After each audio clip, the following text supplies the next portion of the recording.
అమెరికాలో US house foreign affairs committee అని చెప్తారు. సో వీళ్ళు మెయిన్గా డెమోక్రాట్స్.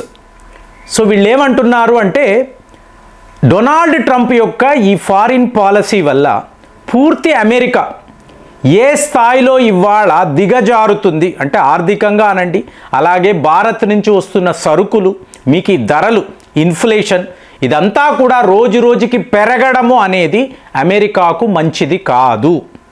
సో ఇది వీళ్ళు మాట్లాడుతున్నారు.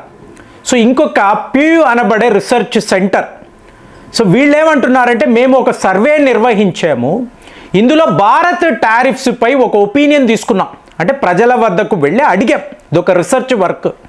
సో ఇందులో మీరు గమనించారు అనుకోండి 61% మన అమెరికన్స్ భారత్ విషయంలో డొనాల్డ్ ట్రంప్ యొక్క తీరు కరెక్ట్ కాదు, ఇతని ఫారిన్ పాలసీ పూర్తిగా తప్పుగా ఉంది అని చెప్పి వాళ్ళు చెప్పారు. అంటే మీకు ఈ కాంగ్రెస్ మెన్ అంటారు చూసారా, మీకు యుఎస్ కాంగ్రెస్ అంటే యుఎస్ పార్లమెంట్నే వాళ్ళు కాంగ్రెస్ అంటారు. సో అమెరికా పార్లమెంటులోనే ఇప్పుడు రష్యా ఆయిల్స్ అని నువ్వు మాట్లాడుతున్నావు కదా, సో ఈ విషయంలో భారత్పై టారిఫ్స్ అంటున్నావు కదా, మరి భారత్కు మించి చైనా కొంటుంది. ఇప్పుడు వీళ్ళు చైనా యొక్క ఈ పైప్ లైన్ని మర్చిపోతున్నారండి. రష్యా నుంచి చైనాకు ఒక అతిపెద్ద పైప్ లైన్ ఉంటుంది. సో దాని ద్వారా మీకు విపరీతంగా చైనా వాళ్ళు రష్యా చమురు కొంటున్నారు. సరే చైనాను వదిలేయండి, భారత్ను కూడా విడిచిపెట్టండి. మరి టర్కీ వాళ్ళు కూడా రష్యన్ ఆయిల్స్ కొంటున్నారు కదా, మరి టర్కీపై ఎందుకు నువ్వు శాంక్షన్స్ విధించలేదు? ఎందుకు ఈ యుద్ధములో టర్కీని తీసుకురావడం లేదు? సో ఇదంతా చూసినప్పుడు ఇది ఒక పర్సనల్ అజెండా లాగే ఉంది.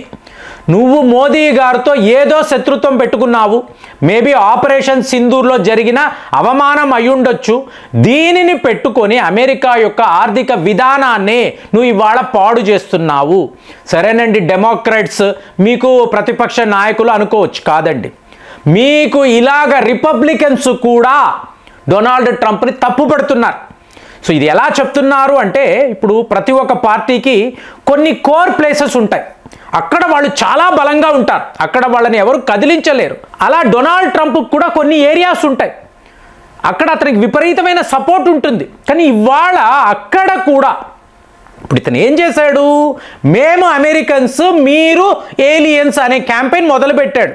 మరి అతని ప్రాంతంలో కూడా అతను ఎక్కడైతే స్ట్రాంగ్గా ఉంటాడో అక్కడ కూడా మెక్సికో వాళ్ళు ఉంటారు, కొలంబియన్స్ ఉంటారు, భారతీయులు ఉంటారు, కెనడా వాళ్ళు ఉంటారు, వాళ్ళందరూ ఉంటారు కదా.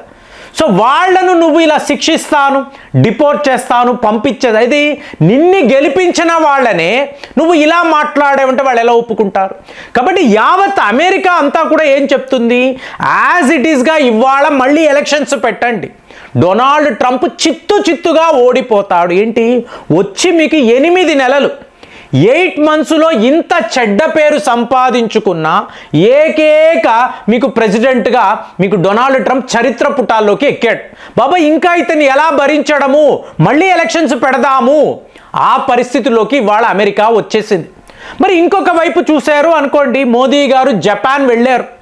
సో జపాన్ వెళ్ళి make in India, make for the world, ప్రపంచము కోసము మేము మా వస్తువులను తయారు చేస్తాము, ఇక్కడ భారత్లో మీరు పెట్టుబడులని మాట్లాడుతున్నారు, లాభాలు అంటున్నారు, కాదండి పెట్టుబడులు లాభాలు కాదు, మీరు మా దేశంలో వ్యాపారము చేస్తే 2 3 అంటే మల్టిపుల్స్ అవుతూ ఉంటాయి, మీ ఇన్కమ్ మీ ప్రాఫిట్స్ మల్టిపుల్స్ ఇవాళ ప్రపంచం చూస్తుంది. 80% టాప్ కంపెనీస్ భారత్లోకి వచ్చి వ్యాపారము చేయాలని అనుకుంటున్నారు. ఇదంతా ఏంటి, డొనాల్డ్ ట్రంప్ వింటుండగా డెడ్ ఎకానమీ అన్నావు కదా, పోయిన వీడియోలో మాట్లాడాను, 7.8% జీడిపి, నువ్వు అన్న డెడ్ ఎకానమీ ఇవాళ ప్రపంచమే ఆ డెడ్ ఎకానమీ కోసము ఎదురు చూస్తుంది. 80% కంపెనీస్, టాప్ కంపెనీస్, ఇవాళ ఐఫోన్ తయారు చేస్తున్న యాపిల్ కార్పొరేషన్ ప్రతి ఒక్క ఫోన్ ఇక మేము భారత్లోనే తయారు చేస్తాము, మాకు అక్కడ చవక ధరకు మంచి మ్యాన్ పవర్, మంచి ఫెసిలిటీస్ దొరుకుతున్నాయి. అమెరికా వాడు ఏం మాట్లాడినా, డొనాల్డ్ ట్రంప్ మా మీద ఏ శాంక్షన్స్ విధించినా మాకు ఇదే వయబుల్, అంటే వ్యాపారికి అక్కడ అడ్వాంటేజ్ ఉండాలి కదండి. చవక ధరకు ప్రోడక్ట్ తయారవ్వాలి, ఎక్కువ ధరకు అమ్మితేనే కదా లాభాలు. ఈ ఫండమెంటల్ సూత్రము కూడా డొనాల్డ్ ట్రంప్కి తెలియక కాదు, తెలుసు, కావాలనేసే డెలిబరేట్గా ఒక దేశాన్ని బ్లాక్మెయిల్ చేస్తున్నానని చెప్పి, అంటే తాను తవ్వుకున్న గోతిలో అతనే పడుతున్నాడు. ఇది ఇతను గమనించడం లేదు. సో ఇప్పుడు ఏమైపోయింది, ఏకంగా ఈ రిపబ్లికన్ పార్టీనే అందరూ చీకొడుతున్నారు. నువ్వు ఒక చెత్త ప్రెసిడెంట్ కాదు, నువ్వు నమ్ముతున్న నీ పార్టీనే నువ్వు ముంచుతున్నావని వాళ్ళే ఇప్పుడు నిక్కీ హేలీ క్లియర్గా చెప్తున్నారు. ఇది ఎంత తప్పు. ఇప్పుడు ఇదేదో ఒక లెబనానో, శ్రీలంకనో, బంగ్లాదేశ్ కాదు. నువ్వు భారత్తో, నువ్వు ఒక ఎలక పిల్ల లాంటి దేశము, అది ఒక ఏనుగు.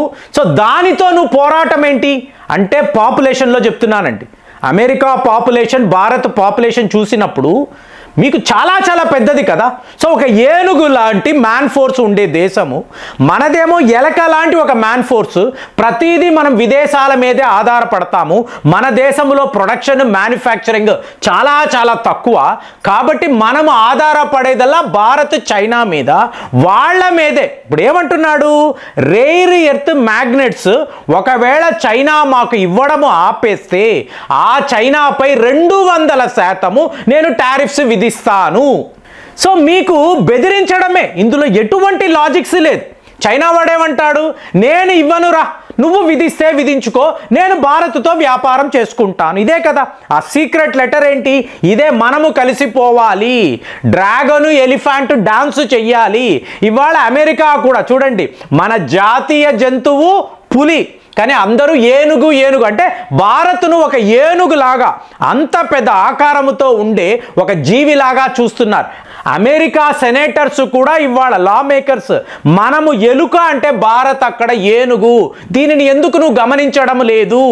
సో డొనాల్డ్ ట్రంప్ యొక్క ఈ ఫారిన్ పాలసీని వాళ్ళ దేశంలోనే తప్పుపట్టడం. మరి చూడండి, వాళ్ళ ఆప్త మిత్రుడు జపాన్ కదా. సో అమెరికా యొక్క జూనియర్ పార్ట్నర్ కెనడా అయితే, ఇటువైపు ఆసియా ఖండములో జపాన్, అంతే కదండి. ఆ జపాన్ ఇవాళ ఏం మాట్లాడుతుంది, 68 బిలియన్ అమెరికన్ డాలర్స్ భారత్లో మేము పెట్టుబడులు పెడుతున్నాము. ఒక స్టేబుల్ మార్కెట్ ఎకానమీ అక్కడ ఉంది. సో వాళ్ళ వద్ద మా డబ్బు సురక్షితంగా ఉంటుంది, కాబట్టి మేము ఇంత పెట్టుబడులు పెడుతున్నామని. సో మోదీ గారు వెళ్ళినప్పుడు ఇలాంటి ఒక ప్రపోజల్ కాదు, అగ్రిమెంట్స్ కూడా అయిపోయాయి. సో రేపు ఈయన చైనా వెళతారు, మళ్ళీ చైనా డోర్స్ పూర్తిగా ఓపెన్. మీకు వాళ్ళ అధ్యక్షుడే ఎయిర్పోర్ట్కి వస్తున్నాడు అంటే ఇంకా ఇంతకు మించి ఏంటండి వార్త చెప్పండి. జీ జింగ్పింగ్ అక్కడికి వస్తున్నాడండి, వచ్చి రెడ్ కార్పెట్ వెల్కమ్ తెలియజేస్తున్నారు అంటే మన యొక్క గ్లోబల్ పవర్ చూడండి.